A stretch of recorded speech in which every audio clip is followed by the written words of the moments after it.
So I was on the phone with a client and we were going through this subject. And what's really interesting about this is this was not the first time this week this happened. This is the third time that this conversation has arose in a client conversation.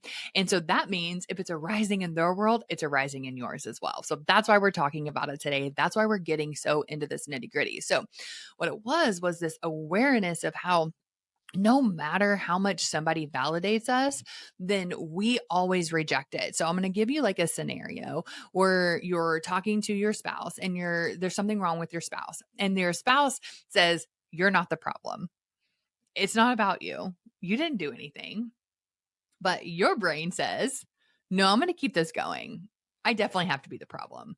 And if I'm not the problem, then why am I not good enough? Then why are you still upset? Why are you still saying these things? Like, why is it not fixed?" Why wasn't the spouse saying that you're not the problem enough for you? And this is that tricky aspect of, oh my gosh, you don't care that you're not the problem. What you're looking for, what you're searching for is the belief and the validation that you are the problem, because that's what you really believe. So when we think about this validation loop, I like to look at it like this, like it's a complete circle from self to other. So it's like this circle of what I think and what I believe now gets projected into the other person and it filters through them back to me and filters through my subconscious mind. And that's what I believe to be true. Okay. So if somebody tells me I'm doing a good job, but I don't think I'm doing a good job, like I'm like, no, really terrible. I'm really an idiot. Like you're totally missing the point. You don't get it. But someone's like, "You're so amazing at what you do." My brain says, "I'm absolutely not." Because I can't accept that because it doesn't validate my beliefs. So when we're looking for validation, we're not looking to validate something we don't believe, even though we think we are, even though that's what we're chasing. Like we want people to tell us we're great. We want people to tell us they love us. We want all of those things. However, if we don't believe them about ourselves, we can't believe them when somebody else tells us. Do you understand what I'm saying? Are you tracking with what this looks like? So I want you to look at yourself and I want you to look at your life and this experience because I can almost guarantee this has happened to you before or it's happening to you now. You're going to realize this pattern because it's such a common pattern. And so you're waiting to validate what you actually believe, that you're not good enough, that you're not smart enough, that you're not capable enough, that you're unlovable. Whatever that is for you, you have to identify that. And then what we do is we kind of push and push and push until they kind of give us the one thing that we're waiting for. And you're like, "I knew it.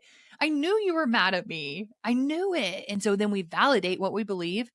And then we may feel worse, but we also feel better at the same time because guess what? We were right. We got it.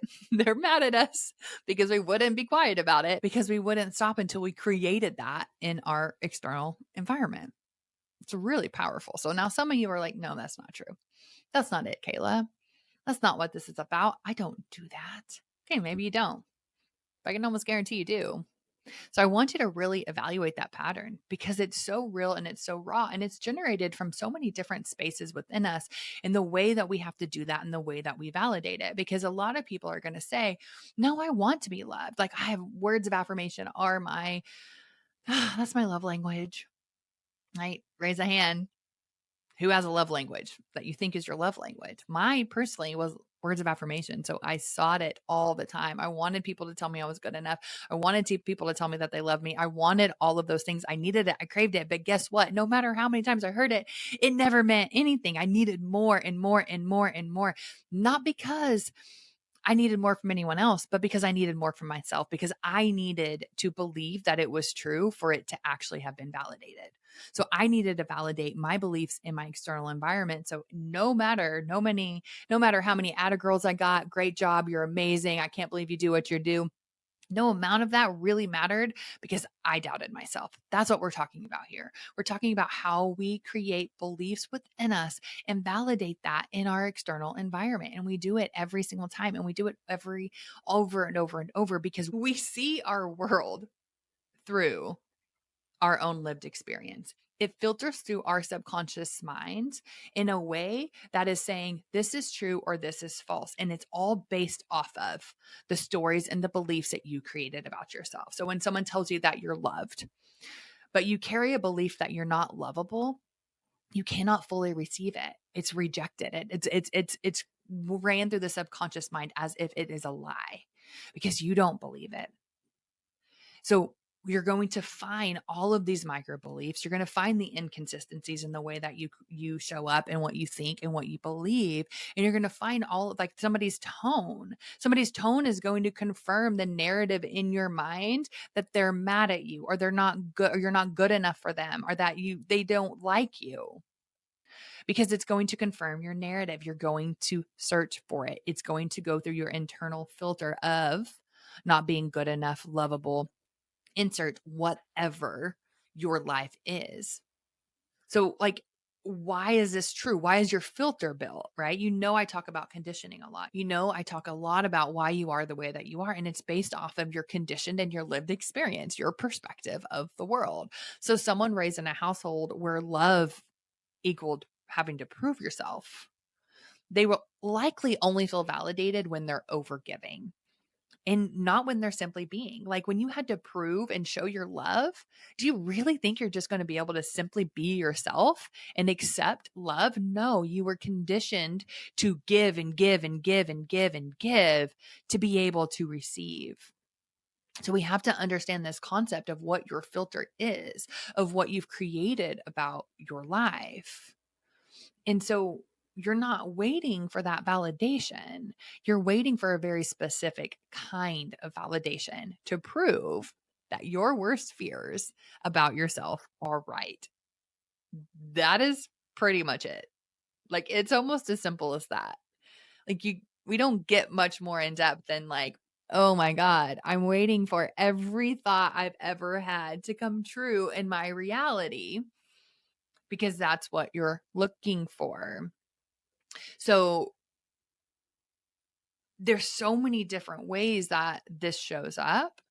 So we want to control our own narrative. And the narrative that you might have may not be what feels like the most supportive for you, but for some reason it is. It is a safety net. It's something that feels really good and juicy and that's okay.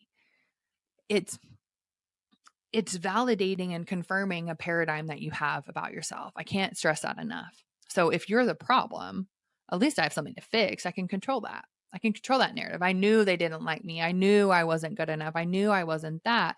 And that is so much more powerful because if that's not true, then like what is? And so your brain's going to look for it to be true because that's less scary than you believing something else. You believing that somebody loves you, yet you're still waiting for them to leave. So the problem is when we start to create these narratives, when we always look for it, right? When we're always looking for it. So this is so true in our relationships, very specifically like what we're talking about, but it's so true in other areas of our life too, like our business. Like when we're growing a business, we're looking for this as well. Like we can't celebrate a win because if you're validating that, then it's not enough yet. You have to keep proving yourself over and over and over. And it's just not, or if I'm successful, if I accept this as a win and someone says good job and oh my gosh, look what you've created and I accept that, then it's like, oh my gosh, and that doesn't align with the beliefs that I hold about myself that I can't do this. That I'm not capable. You're just going to keep proving a story just because it feels familiar, even if it's painful. And even though it's not true. And you're going to keep looking for it in parenting, right? Constantly looking to prove that you're messing up, constantly looking to prove that your life is chaos. You're always going to see that and feel that. Like those are those things that we don't always put our attention to, but they are so freaking powerful. And they operate so much within us. So what would happen if you just stopped asking, do they love me? And started asking, why am I always looking for ways that they don't? And then the next time someone validates you, instead of looking for why it doesn't count, like look for what do I actually believe to be true about this? Why is this something that I actually believe is true about me? And we start to bring that validation here. Like I was saying earlier, for me in this experience, it was so visceral because I felt like I needed so much validation. Like I felt like I needed so many people to tell me that I was good enough and capable enough because I never felt that way. Because I felt really dumb. I felt really stupid. I felt really all of these things. And so I was always wanting other people to tell me, but it didn't scratch the itch that I had. Make sense? Because it wasn't their approval I was seeking, it was mine. I was trying to outrun my own judgment of myself. And this becomes really, really strong. So if you're in a service-based industry, this is massive. This is a massive thing that you have to fight through because guess what? In service-based industries, there are things like testimonials. I'm a coach. I work with people. And people have their opinions and people have their testimonials and people have that. And they have their validations and then they have their complaints. Those are all very true. And so what I was noticing is that when I first started this, anytime somebody would say something like, "Oh, you're doing so great. Like this, you're changed my life." I would like try to convince myself, well, of course I did. I would take credit for that. Yeah, I did. I'm good at what I do, right? All of those different, that dialogue, that energy that comes behind it. Yeah, of course. And so then if somebody would say, "Oh, but you're doing a terrible job. Like this was not what I wanted. Like not what I expected, like whatever, I would be like, "Well, that's on you. That's on you." And so it was an interesting concept because one, I couldn't fully accept that somebody thought I was doing a good job.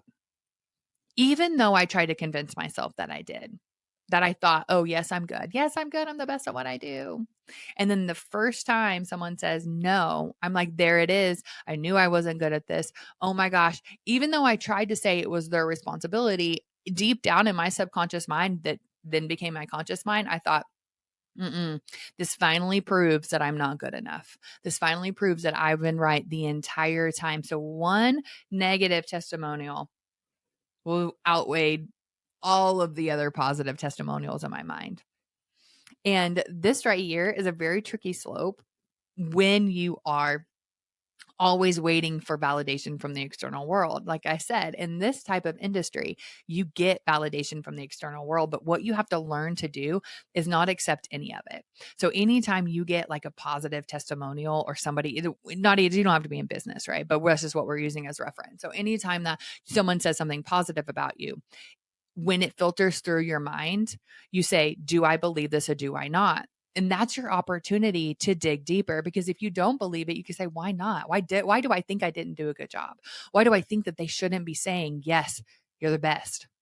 Why do I think that? What belief am I trying to confirm? Am I still trying to confirm outdated beliefs that I'm not good enough, not smart enough, not capable enough? Like that's bullshit, guys. Move on. Move on. Allow yourself to be successful. Allow yourself to be good at what you do. And that only comes from you feeling that and experiencing that. So when we're always waiting for somebody else to tell us good job or bad job, we're always going to find the opposite of it, if you will.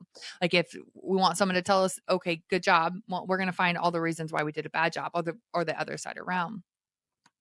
And so this is such a powerful way to start experiencing and stop looking for other people to validate us by realizing that we can only validate ourselves. And anytime we say yes, anytime we feel love, anytime we experience that, it always comes from within. And the example I used on a call today was, okay, so if you're having a conversation with your spouse and your spouse is saying like, "Oh, you're not the problem," but you're waiting to be the problem. Like you're trying to figure it out. You're waiting to find that little subtle hint that you are actually the problem. That's what you're going to believe. So when you find it, you're like, "Oh, I knew it was right." However, if your 4-year-old granddaughter comes up to you and is like, "Hey, I love you so much," you're like, "Oh, thank you." And you feel that love because you weren't waiting for them to tell you something different. You weren't waiting for them to secretly reject you. That's not what you were waiting to validate, like you are in the stories that you've created in your relationship. So this is very specific to the individual. So if you're listening to this and if you listen this far, you're like, yeah, some of it lands, some of it doesn't. Yeah, because it's very specific to you. You have to figure out what narrative you're always validating when it comes to the negative narrative, because that's really what we're talking about. We want to get rid of those negative narratives, those narratives that really actually disrupt our ability to be, at peace or happy or just in a neutral state. And so, what is that negative narrative that you're always trying to confirm through somebody else? And how can you now change that? How can you shift that in the internal world to do something, to believe something, and to experience something different? Like, it's almost like I want to say, like, as simple as that. Like, just do that. Just realize that you are doing this, that you are leading this way, that you are creating these paradigms and these beliefs and this validation from the external world. And then say, how do I want to do it differently? Not this time. I'm not going to fall into that trap that I need to prove that I'm not good enough. And now I can start to prove that I am good enough, not because somebody told me, but because I actually believe it, because I can leave that belief behind. I don't need that external validation. I just need to validate myself. I just need to stop judging myself so harshly. I just need to create the life and the experience that I want by changing my relationship with my thoughts and my beliefs about myself. And when I spot them, then I can move them, right? Then I can change them. Then I can do something differently. Like, that's what we're talking about here. That's the power that you get to have. That is that beautiful thing that has come up so many times in my client calls over and over and over that I want you to experience too. I want your not this time moment to say, I don't have to believe that anymore. I don't have to validate that. And I sure in the hell don't have to keep pushing for it and waiting and creating the circumstances for somebody to now validate my negative beliefs about myself. I get to choose something different. You get to choose something different. So that's our episode for today. I hope you got something out of this. I hope you take something away. And I want to hear your not this time moment. So drop that in the comments, send me an email. Let me know what your not this time moment is. Let me know what you're done validating in your experience or what questions you have on this, because this is, again, very personalized. If you have a question, send it my way and I'll answer it on the next episode. See you next time.